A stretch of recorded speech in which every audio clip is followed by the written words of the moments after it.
आज के तीसरे सत्र में हम स्वभाव मात्रे और आगे के वचनों पर चिंतन करेंगे। स्वभाव मात्रे में हमने सबसे पहले आता है क्षुधा स्वभाव।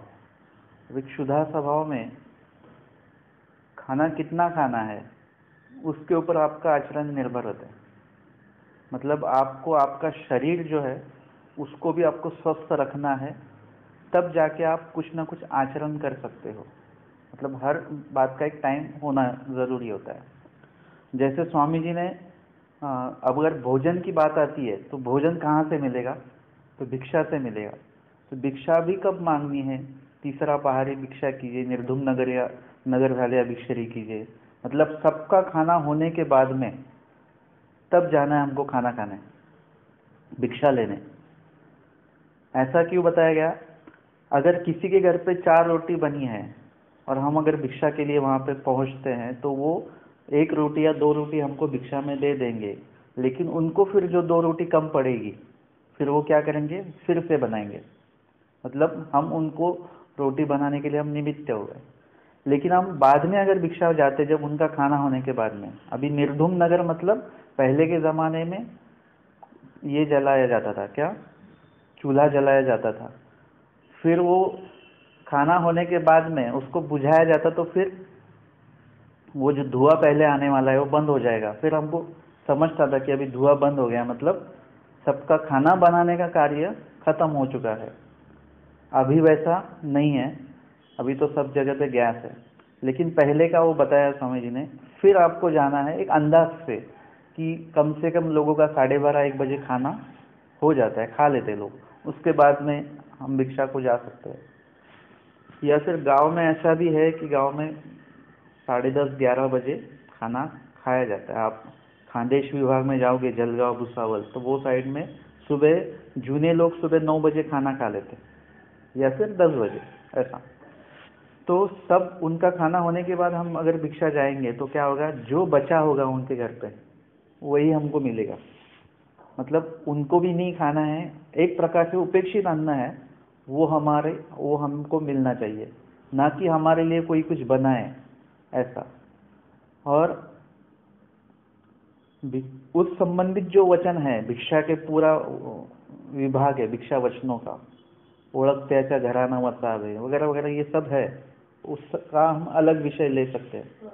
हाँ, तो अभी भिक्षा जो लेनी है वो लेनी है, तो उसको लेते वक्त आपको ये पता होना ज़रूरी है कि आपका आहार कितना है, आपकी भूख कितनी है।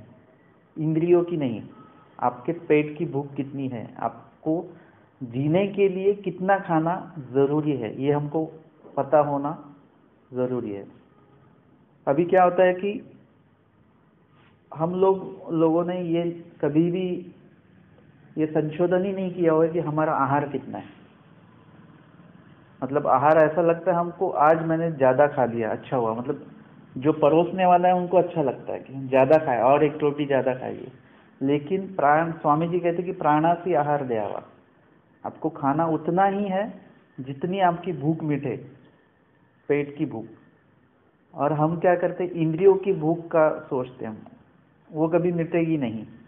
हमको लगता है अभी तो पेट भर गया है तो और 2-3 ये कटोरी तो और मैं पी जाता, खीर वगैरह वगैरह। मतलब आपको आहार आपका नियंत्रित होना ज़रूरी है। तो इसके लिए ज्ञात विरक्त का संग होना ज़रूरी है। मतलब ये पूरा ये लिंक है। ये हम घर बैठे आचरण नहीं कर सकते, हमें आश्रम में जाके आचरण का मतलब ये जो है, बाकी के लोग जो आचरण करने वाले उनको देख देख के, उनसे पूछ पूछ के, उनका श्रवण कर करके हम में आचार में हमें क्या होता है, क्रिएटिविटी आते रहती है। मतलब आपकी योग्यता और आपका आचार, अनेकों को आचारों को देख के आपका वो आचार बढ़ते रहता है।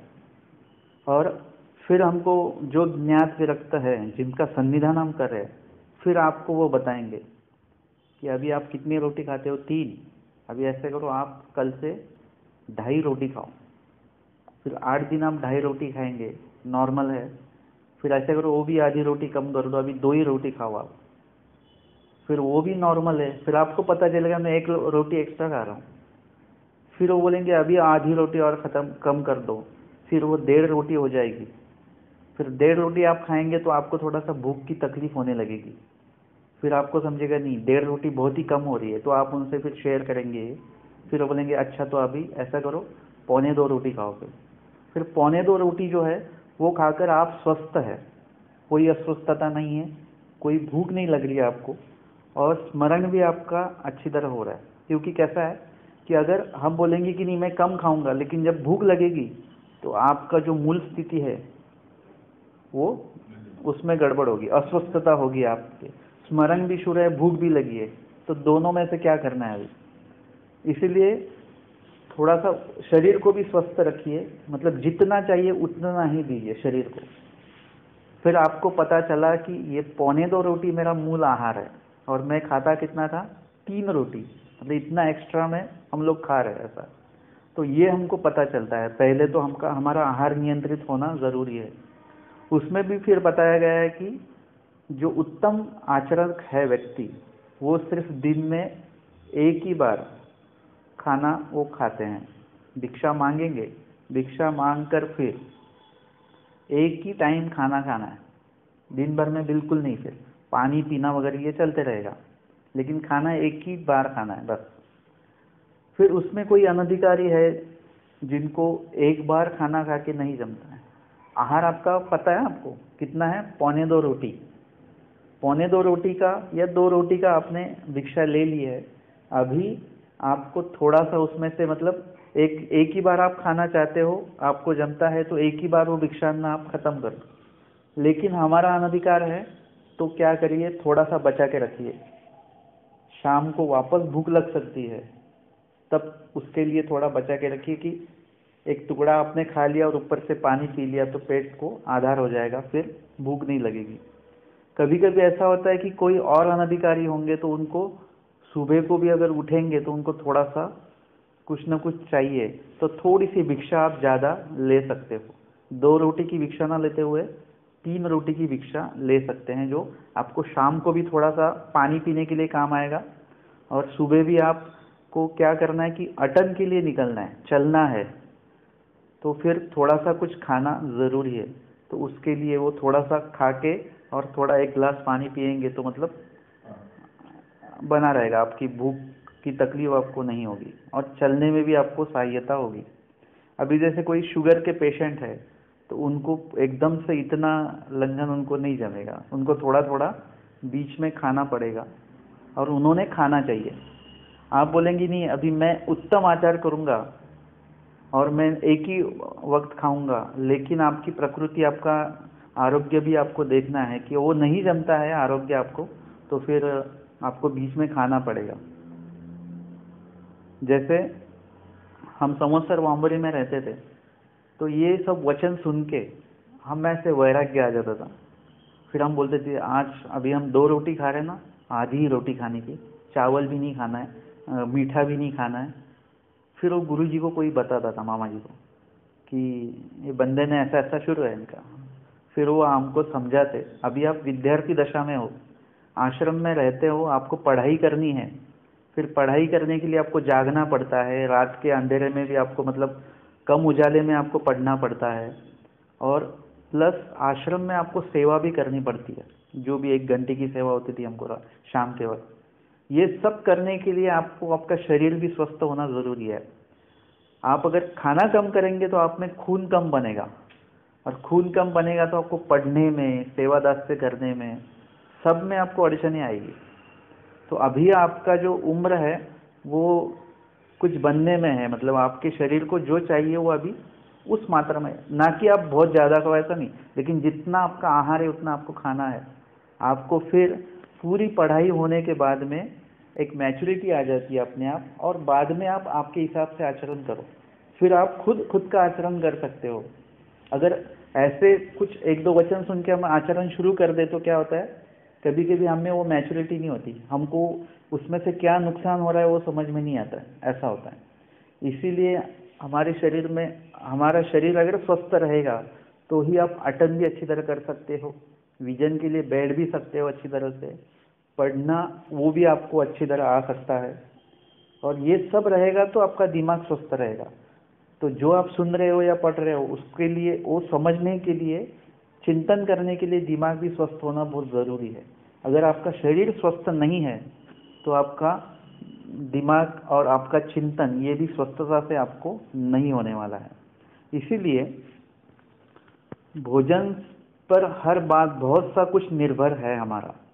तो ये जो भोजन लेना है, आपकी प्रकृति के अनुसार भी आपको लेना है। जितना लगता है और प्रकृति को जो लगता है तो वो आप ले सकते हो। अभी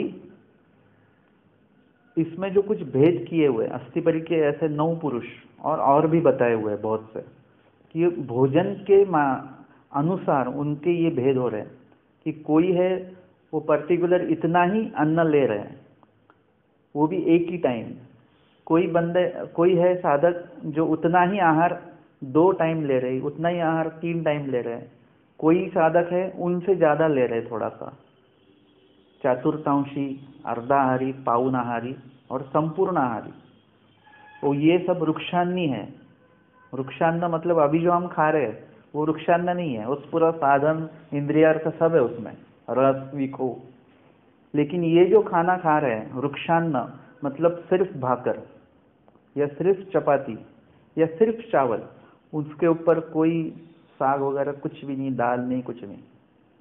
अभी आप देखिए कि दिन में आप सिर्फ चावल खाइए, उसके साथ कुछ भी नहीं, नमक भी नहीं उसके साथ, तो आपका वो, अभी आप खाते हो चावल इतना सही, लेकिन सिर्फ चावल जब आप खाओगे दिन भर तो आपका वो आहार बढ़ेगा। फिर वो उसमें देखा जाता है कि पूरा कितना आहार है, वो है हमारा संपूर्ण आहार। फिर उसमें से ये आपको आचरण कड़क करना है तो उसमें से चातुर्मास में चौथा हिस्सा ही आपको खाना है। किसी को नहीं जमेगा वो आधा हिस्सा खाएगा, किसी को नहीं जमेगा वो 3 हिस्से खाएगा, किसी को नहीं जमेगा वो पूरा हिस्सा उसको खाना पड़ेगा। ये अधिकार की बात है। किसी को सीधा सीधा रुक्षान्न नहीं जमेगा, फिर उनके लिए साधन बताएगा, सी बी सो चिमुट, ये आपने पढ़ा हुआ है आचार में। तो उसमें से आप ले सकते हो, लेकिन कैसे, रोज नहीं। पाखा मासा मतलब जब आपको तरस उत्पन्न होने वाला है या हो रहा है ऐसा आपको लगेगा, तो आप तब वो ये 4 साधनों में से एक साधन का या फिर 2 साधन का या 3 साधन का या 4 साधन का आप सेवन कर सकते हो।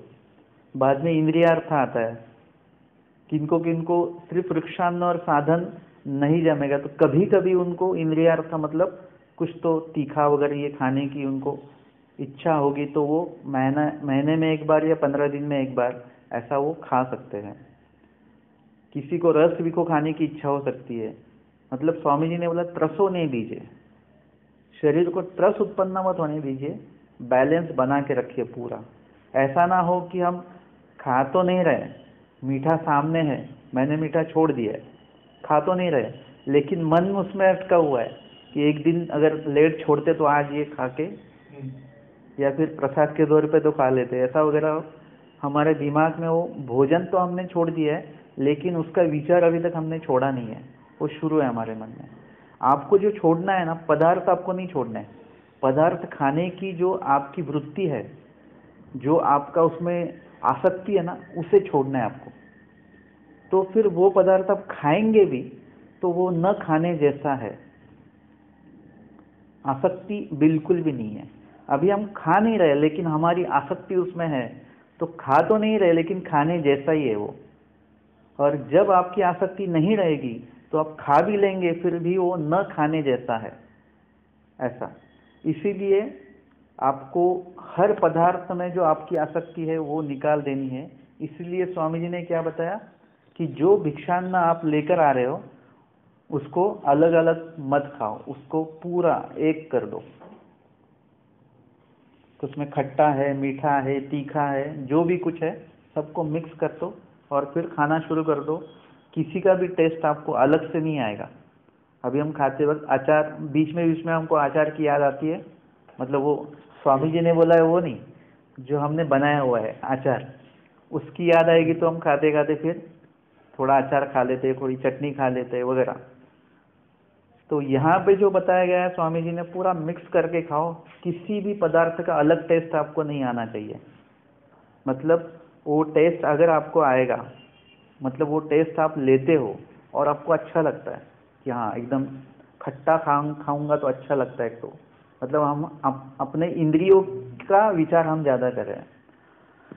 तो उतना जो वक्त है ना, जो पदार्थ खाने के बाद में आपको जो आनंद आता है ना, उतने वक्त हम ईश्वर को भूलते रहते हैं। ये बात हमारे ध्यान में नहीं आती है। जो हमको चाहिए, हमारे इंद्रियों को चाहिए, वो हम जब देते हैं ना, तब उतने वक्त हम ईश्वर को भूलते रहते हैं। डोमेग्राम की लीला है, नाथोबा जी भोजन कर रहे रेम नायक के आवार में, और स्वामी जी उनको देखे जा रहे, वो अपने भोजन में मग्न है पूर्ण। और फिर स्वामी जी ने भोजन होने के बाद उनसे पूछा, बीच में नहीं पूछा, भोजन होने के बाद। लीला चरित्र में आपको ये व्यवहार ज्ञान स्वामी जी की तरफ से दिखेगा, कैसे कैसे मतलब है। फिर मतलब भोजन करते हो किसी को टोकना नहीं है, ये बात।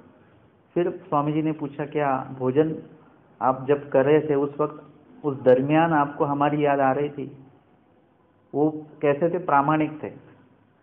हम रहते तो हम बोलते कि हाँ हमने तो पहले ही जय कर लिया था, हम याद, हमारा स्मरण चलते ही रहता है वगैरह वगैरह। लेकिन उन्होंने सीधा बोल दिया, जी नहीं, आपकी याद मैं नहीं कर रहा था, मैं तो भोजन में मग्न था।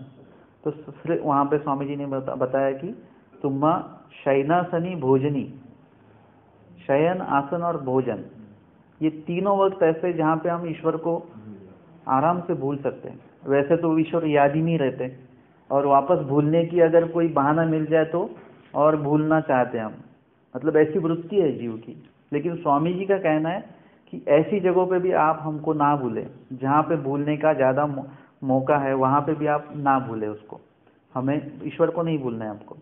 तो फिर वहाँ पे बता दिया है। मतलब उस लीला से मैंने यही देखा है कि हम जब पदार्थ खाते हैं ना, तो उसका जो आनंद आता है, वो आनंद में हम कहीं तो आनंदमय ईश्वर को भूलते रहते हैं। हम पदार्थों का, मुझे यही चाहिए, मुझे वही चाहिए, इसमें हम लगे रहते हैं। इसीलिए ये झंझटी ना रहे, पूरा मिक्स कर दो। और खाना भी कैसे है, घेई जैसे मुसंबक हो नियांत पोकड़ा से खाली ओटड़ा से, मतलब आपको मुंह में डाल के चबा के खाली निगलते रहना है, निगलते रहना है, निगलते रहना है। बीच अंदर कैसा है, सब पोकल मतलब खुला है, सब वो जाते रहेगा अंदर। आपको क्या करना है, खाली यहाँ से नीचे हमारा वहीं पे अटक जाता है। मतलब हमारे अगर पसंद की अगर सब्जी ना हो, सबसे पहले देखा जाए कि थाल में करेली की सब्जी है, तो वहीं पे हमारा पूरा खाना ही खत्म हो जाता है, वृत्ति खाने की खत्म हो जाती है। वो खाएंगे फिर वो भी मुंह में ही वो निवाला चलते रहेगा, गले के नीचे जाएगा ही नहीं। स्वामी जी ने बताया पूरा मिक्स करके खाते रहो और निगलते रहो, विचार मत करो क्या खा रहे हो, भिक्षान्न तो है ही, मतलब ये टेस्ट है या वो टेस्ट है, वो टेस्ट मत लो, सिर्फ खाते रहो पटापट पटापट। मतलब खाने, जो पदार्थ खाना है वो कितना खाना है और कैसा खाना है, स्वामी जी ने बहुत कुछ हमें विचार या चिंतन या आचार हमको बताया गया है। अगर हम अलग अलग खाएंगे तो हमारा वक्त उतना जाता है। आप कभी ट्राई करके देखिए, हम तो अलग अलग खाना खाते हैं ना, सब्जी अलग, ये अलग, वो अलग, वो खाने में बहुत टाइम जाता है। अब पूरा एकत्रित करके खाएंगे तो आपका टाइम भी बहुत कम जाएगा। मतलब आपका खाना जो 15 मिनट में होता है, वो आपका 5 से 7 मिनट में होगा, मतलब आपका आधा टाइम खाने का बचेगा। जिनको पता है, जो अभी काउंटिंग कर रहे हैं कि हमारा वक्त कम है हमारे पास, एक तो पहले ही धर्म जो है हमें बहुत लेट मिला, उसमें भी समझ में लेट आया, उसमें भी स्वामी जी क्या कह रहे वो समझ में लेट आया, उसमें भी स्वामी जी ने जो बताया है वो समझने के बाद हमको क्या करना है ये समझने में और देर हो गई, और अभी जो करना है वो करने में और देरी हो रही। मतलब हमारे पास वक्त बहुत कम है, तो अभी हमको वक्त जो है ना वो बचाना है, बहुत सेव करना है। और वो ईश्वर आचरण के प्रति खाना है, वो खाना क्या है, मतलब 2-3 निवाले खा लिए, बस पेट में गया, भूख जो लगी थी, भूख की पीड़ा जो लगी थी वो खत्म हो गई, बस हो गया खाना। और वो टाइम उसको कम दो, और ये जो हमारा आचरण रूपी जो कुछ है बताया गया विधि है, उसके लिए हमें अधिक समय देना है। ये भोजन के इसमें हुआ। अभी अटन भी बोला हुआ है, आप जब भोजन करोगे, भोजन करने के बाद में आपको थोड़ा सा विजन करना है कि खाने के बाद में सीधा चलना नहीं है, खाने के बाद में थोड़ा सा बैठना पड़ेगा और एक आध घंटा आपको स्मरण करना पड़ेगा, विजन करना पड़ेगा। क्यों? क्योंकि आपका ये जो भोजन है वो पचन, डाइजेशन होने में 3 घंटे लगते हैं। तो जब वो डाइजेशन हो रहा है, वो प्रक्रिया अंदर शुरू है पेट में, उस वक्त आपका अगर विजन शुरू है, स्मरण शुरू है बैठकर, मतलब साइंस के दृष्टिकोण से देखा जाए तो शतपावली हम बोलते हैं मराठी में, मतलब 100 कदम आपको चलना है खाना खाने के बाद में, 100 ही कदम, ज़्यादा नहीं। क्योंकि आपका डाइजेशन शुरू है तो पूरे शरीर में से आपका वो खून मंगवाया जाता है और फिर वो प्रक्रिया चलती है। उस वक्त आपको आराम से बैठे रहना है और वो प्रक्रिया को आपको सपोर्ट करना है। उतने में हमको, वो भी वक्त हमको गंवाना नहीं है। उस वक्त अगर आप भगवान का कुछ आचरण, विधि या स्मरण करते हो तो डाइजेशन में जो बनने वाला है, खून बनने वाला है या जो कुछ बनने वाला है, वो भी उतना ही सात्विक और उतना ही पवित्र बनता है कि वो बनने के बाद में आपको, अगर नया खून बन रहा है वो, तो नया खून बनेगा तो नए खाने से बनेगा। तो नया खाना कैसा है, मतलब वो भी तो पवित्र ही है, भविष्यण नहीं है, लेकिन उसमें भी और आप वो बनते वक्त अगर ईश्वर का नाम अगर लेते हो तो और भी वो आपके लिए अच्छा रहेगा। मतलब अलग या गलत विचार हमारे इसमें जहन में बिल्कुल भी नहीं आ सकते। जो सब है पवित्र अन्न है, पवित्र विचार है, पवित्र स्मरण है, और जो बनने वाला है उसके, वो भी पवित्र ही बनते रहेगा। मतलब ये एक बात है। और उसके बाद में फिर आपको अटन के लिए चलना है, ताकि आपने जो खाया हुआ है वो डाइजेशन उसका भी, वो भी होना चाहिए। मतलब आपको आगे जाके पेट की कोई तकलीफ ना हो। ये अटन के अटन जो है वो आपको आगे लेके जा रहा है। योग्यता के तौर पर भी देखा जाए तो उसमें भी आप आगे जा रहे हो। चलने के तौर पर देखा जाए तो गाओ नहीं गावा जावे, मतलब वो भी चलना हो रहा है और आपको पेट की जो बीमारी है वो चलने से वो कम होती है। मतलब हमें स्वामी जी ने जो आचरण बताया वो कितना व्यापक रूप से है, जो करने से आपका शरीर भी स्वस्थ रहता है, आपकी योग्यता भी बढ़ती है, आपका अधिकार भी बढ़ता है। मतलब इतना कुछ स्वामी जी ने विचार पूर्वक हमको वो आचार दिया हुआ है। हम बोलते कि जो भी कुछ हो जाए, चलना नहीं होगा मेरा, तो चलना तो है, चलेंगे तो बहुत कुछ आगे अच्छा हो सकता है। उसके बाद में क्षुधा स्वभाव का हमने देखा। पिपासा मतलब पानी पीना। पानी पीना, कितना पानी पीना है। पानी पीने में भी हम बहुत गलती कर बैठते हैं। कभी कभी ऐसा होता है कि हम बाहर से आते हैं और कोई कोई 1 लोटा पानी पी जाता है, बहुत प्यास लगी है, लेकिन वैसा पानी पीना बहुत गलत है। हम इंद्रियों की तृप्ति होने तक पानी पीते हैं, मन भरने तक, वैसा नहीं होना चाहिए। आज डॉक्टर भी वही बोलते कि आपको पानी थोड़ा पीते वक्त थोड़ा थोड़ा थोड़ा थोड़ा ही पानी पीना है। और स्वामी जी ने वही बताया आपको कि प्राणासी आहार देवा इंद्रियासी ने दावा, आहार के बारे में। और पानी भी इतना ही पीना है जिससे आपकी प्यास तो बुझे और तृप्ति भी ना हो। प्यास तो बुझनी चाहिए लेकिन तृप्ति भी नहीं होनी चाहिए। मतलब थोड़ा थोड़ा थोड़ा थोड़ा पानी पीते रहिए। इंद्रियों की तृप्ति मतलब हम समाधान, मतलब हाँ बहुत अच्छा लगा मुझे, मतलब ये जो सेंटेंस आता है इसमें भी हम ईश्वर को कहीं तो भूल रहे, ये हमें ऐसा ऐसा समझ में नहीं आएगा।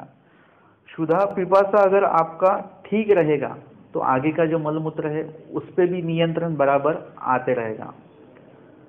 उसके बाद में भय और शीत और उष्ण, मतलब शीत स्वभाव, मतलब हमें अगर ठंडी की तकलीफ है तो उसके प्रति भी हमको, मतलब वो आदत लगवानी है हमारे शरीर को।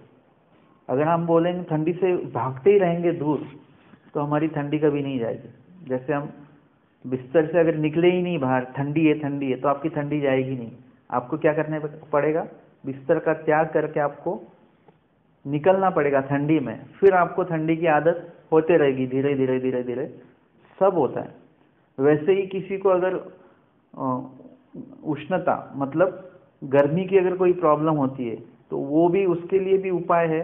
वो भी आचरण करते करते करते करते आपका वो भी जो कोई समस्या है, जो भी आपकी प्राकृतिक जो कोई समस्या है, वो अपने आप आचरण जब करेंगे तो अपने आप वो ठीक होते रहेगा। और आपको लगेगा कि यार मैंने कुछ दवाई भी नहीं ली और कुछ नहीं किया लेकिन वो ठीक हो गया। तो उसका भी आपको मतलब आचरण में आपको उसका भी अनुभव आएगा। और आपको भी आपका जो दोष है, आपकी जो समस्या है, उसको लेके नहीं बैठना है हमको। हम क्या करते, समस्या को लेके बैठते हैं। मुझे बहुत ठंडी लगती है, मुझे वो गर्मी, मुझे धूप सहन नहीं होती है। ये जो हमने समस्या पाल के रखी है, उसको क्या करना है, छोड़ देना है। हमें ठंडी की भी आदत करवानी है, और उष्ण जो धूप है, धूप में चलना वगैरह, उसकी भी आदत आप करवा लो। धीरे धीरे धीरे, मतलब एकदम से धूप में नहीं, लेकिन धीरे धीरे तक आप अगर आदत करवाओगे तो आपको आराम से वो भी आदत लगती रहेगी। और बहुत कुछ जो है आपको आचरण करते वक्त वो नए से अनुभव में आएगा। स्वभाव हो या उष्ण स्वभाव हो, क्षुधा स्वभाव हो, पिपासा स्वभाव हो, आप जैसे आदत लगवाएंगे अपने शरीर को, वैसा आपका शरीर बनते रहता है। इसीलिए आपको जो बात लगती है समस्या है, तो समस्या को क्या करो, सॉल्व करने का देखो, उसे पकड़ के मत रखो। शीत उष्ण और भय निद्रा। भय मतलब स्वभाव में कल हमारी बात हुई इस पर कि हमें पता नहीं क्या क्या बातों का भय होता है, और अच्छी बातों का भय ज़्यादा होता है। बुरी बातें करते वक्त हमें अन्य वार्ता करेंगे तो कोई भय नहीं है हमको। हम जो भी कुछ बुरे विचार करेंगे तो तब हमारे मन में कोई भय नहीं होता है कि इससे कितने नर्क लगेंगे वगैरह। लेकिन कोई अच्छे कार्य करने को अगर बोलेंगे कि वो स्मरण करना है आपको 1 घंटा, हम बोले नहीं, मुझे बैठना नहीं होगा इतना, मुझे नींद आ जाएगी, मेरा नहीं होगा स्मरण। 8 दिन बैठना है तो मेरा 8 दिन नहीं हुआ तो मेरा 2-3 दिन में ही अगर मेरा स्मरण रुक गया तो, मतलब ये सब चलते रहता है। ये सब भय है। आचरण के प्रति तो कोई भी भय मत रखिए, पहली बात, क्योंकि आपको आपका आचरण जितना कठिन है, उतना ही सहाय्य करने वाले परमेश्वर जी उससे कई गुना बड़े हैं। वो कठिनाई से परमेश्वर कई गुना बड़े हैं। उन्होंने आपके बारे में सब सोच के रखा हुआ है। जैसे पिताजी है और लड़का है, लड़के को पता नहीं होता है कि विल पेपर में मेरे लिए क्या बना के रखा हुआ है। पिताजी बताते नहीं है बिल्कुल, अभी बताऊंगा तो ये। फिर जब पिताजी जब जाएंगे या आखिरी वक्त होगा, तब वो उनको भी समझ में आता है कि अभी मेरा आखिरी वक्त है, तो फिर वकील से कहता है मेरा विल पेपर दिखाओ। वो आखिरी वक्त में बताया जाता है। तब तक लड़का बोलता है पिताजी ने मेरे पास कुछ छोड़ा है या नहीं छोड़ा है, संदेह है उसमें। लेकिन जब वो देखता है, अरे पिताजी ने तो ये 10 साल पहले ही सब वसीयत बना के रखी हुई है, मेरे नाम सब कर दिया है, लेकिन इतने दिन इन लड़के को पता नहीं है। वैसे हमारे नाम स्वामी जी ने सब कुछ करके रखा हुआ है, सिर्फ वो कागजात जो है वो अभी हमारे पास हमें दिखने को नहीं मिलेंगे। लेकिन जब आप आचरण करोगे तो स्वामी जी देखेंगे हाँ अभी ये खुद कमा रहा है, या अभी कर्माराटी में तो खुद कमाता है, मतलब पैसा कमाता है। आप जब आचरण करने लगोगे तो भी आप खुद कमा रहे हो। क्या कमा रहे हो? योग्यता कमा रहे हो। ये जब स्वामी जी को तसल्ली होती है, हाँ अभी ये आचरण में लगा हुआ है, ये योग्यता कमा रहा है। अभी हमने जो इसके नाम रखा हुआ है, सहायता, सहाय, या फिर कोई आचरण के प्रति आपको जो भी कुछ समस्या है उसका सॉल्यूशन अपने आप होते रहता है। आप बोलेंगे अभी तो मेरे पैरों से चला नहीं जाता, लेकिन आप थोड़ा थोड़ा अटन करने लगोगे, फिर आपको पता चलेगा कि मेरे घुटनों का दर्द निकल गया है कहीं पे, बिल्कुल भी नहीं है। मतलब ये चलते रहता है। आचरण करने के लिए जब जाते हो तब अपने आप प्रॉब्लम जो है हमारी प्राकृतिक है, मानसिक है। ज़्यादातर प्रॉब्लम ये मानसिक होती है आचरण करते वक्त। मानसिक प्रॉब्लम जो है ना, उसको आप हटा दो तो कोई प्रॉब्लम नहीं आगे। फिर आप आपके शरीर को जैसी आदत लगवाओगे वैसा आदत लगती रहेगी, और स्वामी जी भी आपको सहाय्य करेंगे ना। जैसे स्वामी जी से कोई पूछते कि अगर आपके यहाँ पे हम आते हैं, अनुसरण लेते, तो आगे का कैसे, खाने पीने का, वस्त्र का वगैरह। स्वामी जी ने कहा कि तेणे तो मोकलावे मग जयाचे ते संभाली थी। आपका काम क्या है? खाली समर्पण करना ही आपका काम है। मग जयाचे ते संभाली थी, जिनके लिए आपने समर्पण किया ना, आगे का सिर्फ वो देख लेंगे। इतनी सुविधा है ना हमें, इतनी बड़ी सुविधा किसी दुनिया के किसी बंदे को नहीं है। जो हमारे स्वामी जी के साधक को जो सुविधा है वो ऐसा किसी बंदे को नहीं है। स्वामी जी कहते तेने तो मोकलावे मग जयाचे ते संभाळे थी, जिनके लिए आपने समर्पण किया है वो सब आपकी व्यवस्था देखने वाले, आपको कहीं पर भी कोई भी तकलीफ ना होगी। अगर आप आचरण में रहेंगे तो आपको तकलीफ भी होगी तो वो आपको अच्छा लगेगा। मतलब कुछ ऐसी बात है जो हमको चाहिए, या फिर आचरण करते वक्त ऐसा भी होता है कि किसी ने बोला अरे वो आप खीर खत्म हो गई, हम बोलते अरे पहले पंगत में बैठता तो खीर मिलती, अभी इसलिए मैं आखिरी पंगत में नहीं बैठता हूँ, खीर खत्म हो गई अब मुझे नहीं मिली। ये अज्ञान लोगों का बोलना ही है। लेकिन जो ज्ञानी व्यक्ति है, आचरण करना चाहता है, जानता है, वो मन में क्या बोलेगा, अच्छा हुआ खीर खत्म हो गई, ऐसे तो मैं खीर छोड़ता नहीं, खा ही लेता, लेकिन अच्छा हुआ मेरी कनव है कुछ तो स्वामी जी ने मुझे खीर खाने को नहीं मिली, उतना ही मिष्टान्न मेरे पेट में कम गया है, उतना ही उससे जो कुछ दोष उद्भवने वाला था वो कम होगा। जो अच्छा पदार्थ खत्म हुआ है, सोचो कि मेरी कनव है, मुझे नहीं मिला वही अच्छा ही हुआ है। आपको जो मिलने वाला है उससे अगर आपकी ज्ञान वृद्धि होती है तो उसके प्रति आपको दुख करना है, लेकिन जो आपको मिलने वाला है उसको देखो, आप उससे आपका ईश्वर से कोई नाता मतलब जोड़ने वाला नहीं है। आपको करोड़ रुपए मिलने वाले, लेकिन उससे ईश्वर थोड़ी मिलने वाला है उसमें से। स्वामी जी ने पुत्र संपत्ति, कलत्र संपत्ति, इससे तो परमेश्वर मिलने ही नहीं वाला है। तो अगर वो मिले भी या ना मिले उसका कोई सुख दुख हमें नहीं होना चाहिए। किसी ने कहा अरे ये अगर आप पहले आते तो पिक्चर देखने मिलती आपको, लेकिन उसमें भगवान मिलते नहीं मिलते, फिर वो हमको नहीं देखना है, वो हमको नहीं सुनना है, वो हमको नहीं पढ़ना है। जिसमें हमें ईश्वर ही नहीं मिल रहा है वो हम क्यों देखे पढ़े सुने हैं। जिससे हमें ईश्वर मिलेगा वही बात हम पढ़ेंगे, सुनेंगे, देखेंगे। ऐसा तो आपको भी ईश्वर ने जो बोला है उसके सपोर्ट आपको भी कार्य करने पड़ेंगे, तो भगवान देखेंगे और भगवान भी आपको उसी जो जिस वक्त जो लगता है उतना आपको देते रहेंगे। छोटा बच्चा जब खाना खाने बैठता है और बड़ा व्यक्ति भी कोई बैठा है, आप बड़े व्यक्ति को 1 रोटी या 2 रोटी परोस देते हो, छोटे बच्चे को कितना देते हो, 2 रोटी नहीं, उसको थोड़ा ही दिया जाता है। वो कहता है मुझे और चाहिए, आप बोलते इतना पहले ख़त्म करो फिर बाद में मिलेगा। वो जैसे जैसे ख़त्म करता है उतना उतना ही आप देते हो।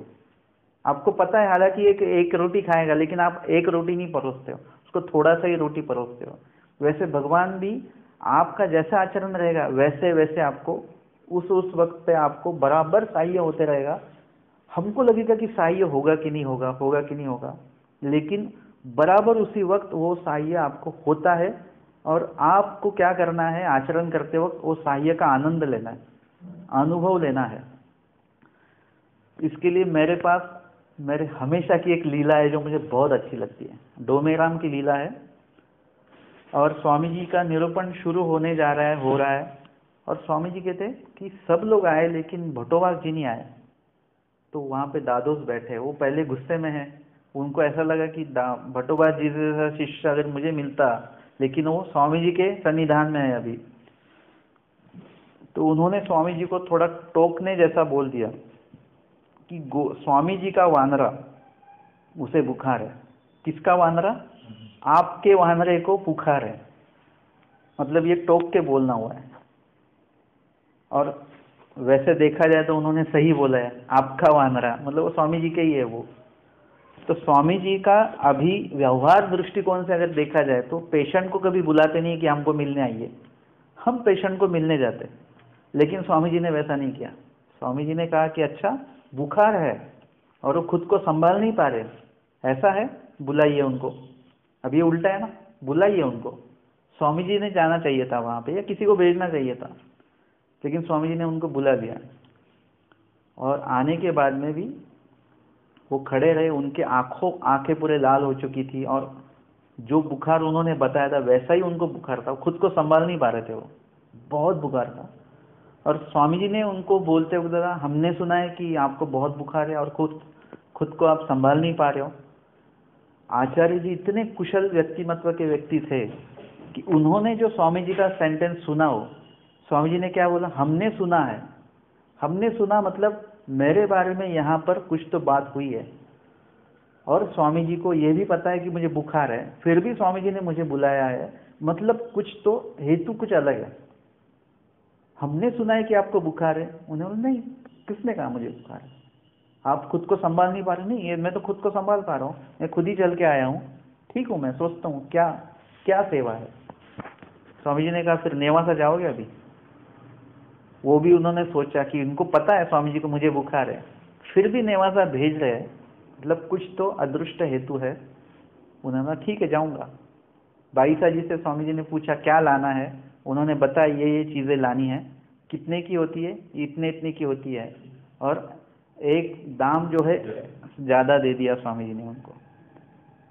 लेकिन अभी भट्टोवास जी को भी पता है कि मेरी स्थिति क्या है खुद की, तो एक विनंती स्वामी को मैं करूँगा। उन्होंने बताया स्वामी जी को कि ये सब आपने बताया, लेकिन मुझे याद नहीं आ रहा है कितना, किसका कितना क्या लेना है, कौन सी चीज़ कितनी लेनी है। तो स्वामी जी ने क्या बताया, आप उस वस्तु के पदार्थ के सामने आप जाओगे तो आपको तुरंत आपको स्फुरदरूपता होगी कि कितना लेना है। मतलब ये है ना साह्य, जब आपको लेना है, जब आपको कार्य करना है, तभी वो कार्य, उसका साह्य तभी निर्माण होगा, तभी क्रिएट होगा, उधर के उधर आपको साह्य मिल भी जाएगा। फिर उन्होंने कोई भगवान से कोई कंप्लेंट नहीं की, कुछ नहीं की। हम लोग तो थोड़ा भी दर्द होता है, हम बोलते हैं हम स्थान वंदन आए, मुझे बुखार क्यों आया, भगवान कोई साह्य ही नहीं करते। वो स्वामी जी के सन्निधान में रहने वाले जो भट्टोवास थे, उनका भी पेट दर्द होता है, उनको भी बुखार आता है, उन्होंने स्वामी जी से कोई कोई कंप्लेंट नहीं की है। स्वामी जी के सन्निधान में रहने वाले नीलभट्ट भांडारेकार, उनको भी बिच्छू काट लेता है सेवा करते वक्त, वो भी उन्होंने कोई कंप्लेंट नहीं स्वामी जी से की कि आपकी सेवा करते वक्त मुझे ऐसा होना ही नहीं चाहिए, आपका कोई साह्य नहीं है, कुछ नहीं, कंप्लेंट कुछ भी नहीं। हम लोग करते कुछ भी नहीं है और कंप्लेंटें बहुत होती हैं हमारे यहाँ पे, फिर बिड़ा ले लेके भगवान को कंप्लेंट, ये हमारा अच्छा करो, वो हमारा अच्छा करो। लेकिन अगर आप आचरण में हो तो आपको ये सकल भोगे निमान आवेगी, जो भोग आ रहा है भोगते रहो, खत्म करो उसको भोग के। और आचार्य जी निकले हैं, और निकलने के बाद, निकलते वक्त स्वामी जी ने उनसे कहा कि आपकी भोजन तैयार है, भोजन करके जाइए। उन्होंने बोला नहीं, अभी तो मुझे भूख नहीं है, बिल्कुल मुझे बिल्कुल भी नहीं खाना है।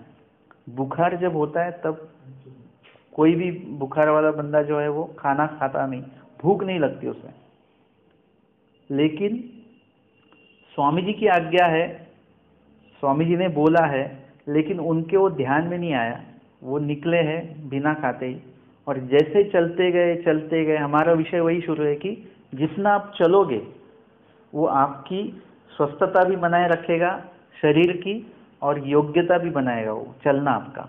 और वो चलते गए नेवासी की तरफ, विधि को लेके ईश्वर का चिंतन करते करते, और जैसे जैसे चलते गए वैसे वैसे उनका बुखार उतरता गया और पसीना आ गया।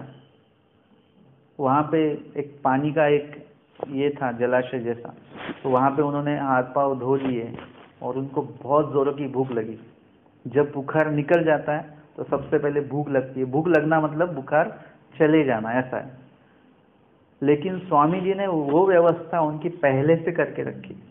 आचार्य जी को पता है क्या, मेरे लिए सिदोरी है पीछे मेरे, जो वामनमती विलास जो थे नेवासा के, उनको स्वामी जी ने बोला था कि ये दाल चावल आप उनके लिए लेके जाइए, लेकिन उनको आवाज़ नहीं देना है आपको, उनको बताना भी नहीं है, कुछ नहीं है। उनके पीछे पीछे एक अंतर रख के आपको चलना है। ये लीला अगर आप चिंतन करोगे ना, उसमें बहुत कुछ है, बहुत कुछ। अभी जो मैं बता रहा हूँ उससे भी आप अगर चिंतन करोगे, आपको और भी कुछ नया उसमें से मिल सकता है। अंतर रख के चलना है। आपको भी पता नहीं आपके नाम से कौन सा साह्य स्वामी जी ने पहले लिख के रखा है, हमको भी नहीं पता है।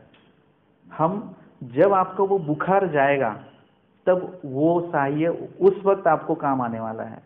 और उन्होंने, स्वामी जी ने बताया, जहाँ पे ये बैठेंगे रुकेंगे उस वक्त आपको ये उनको देना है। और ये जब बैठे आचार्य जी हाथ पांव धोकर, भूख लगी है, अब वो बोल रहे हैं कि अभी तो भूख लगी है, और मन में आया कि स्वामी जी तो बोल रहे थे मुझे, तब मेरे ध्यान में नहीं आया, लेकिन अभी समझ में आया कि स्वामी जी क्यों बोल रहे थे। और ऐसे सोच ही रहे थे, उतने में वो पीछे से पहुंच गए और उन्होंने पूछा, भट्टो जेवाल खाना खाओगे? हाँ खाना तो खाना है, लेकिन खाना कहाँ है ये है साथ में।